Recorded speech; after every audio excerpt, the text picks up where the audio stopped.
Il est 23h58, un mardi soir. Tu es assis devant ton écran, le cœur qui bat la chamade, et tu viens de supprimer le travail sur lequel tu as péniblement essayé de te concentrer pendant 3 heures. Demain, personne ne saura que ce projet a jamais existé. Il y a 40 000 ans, un humain dans une grotte passait ces mêmes 3 heures à tailler une lance, concentré, précis. Et ce soir-là, cette lance signifiait la survie, le repas, la victoire. On t'a dit maintes et maintes fois que tu étais simplement paresseux. Mais c'est le plus gros mensonge qu'on t'ait jamais raconté pour expliquer ton inactivité. Abonne-toi maintenant pour découvrir enfin comment ton cerveau fonctionne réellement et reprendre le contrôle total de ton existence. Ce n'est absolument pas un défaut de caractère ou une faiblesse personnelle. C'est le système d'exploitation biologique qu'on ne t'a jamais expliqué, et aujourd'hui, nous allons réécrire le code ensemble.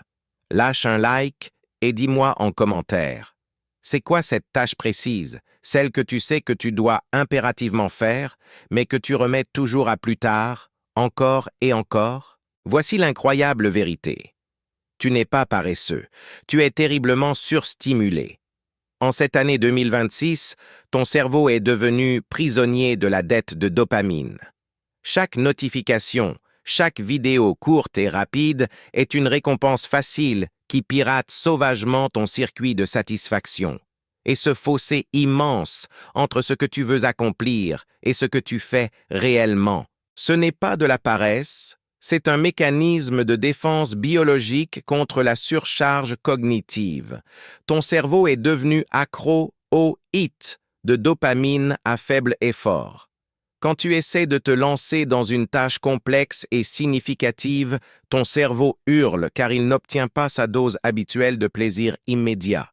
Crois-tu vraiment que ton corps est le problème ou est-ce le système qui est conçu pour te maintenir dans cette boucle infinie?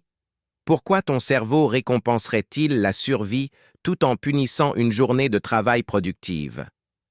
80% des travailleurs ressentent cette même frustration, et pourtant, ils se blâment en silence. Nous sommes face à une épidémie mondiale de paralysie décisionnelle où le volume des choix tue la capacité d'engagement. Tu n'as pas besoin de plus de volonté. Tu dois réduire la taxe cognitive du démarrage.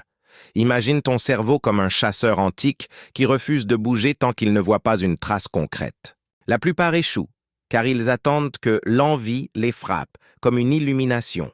Mais l'envie est un sous-produit du mouvement, pas un prérequis. Ensuite, ce sera la liberté totale. Et clique sur la vidéo qui s'affiche pour pirater ton cerveau et ne jamais retomber dans les vieux pièges.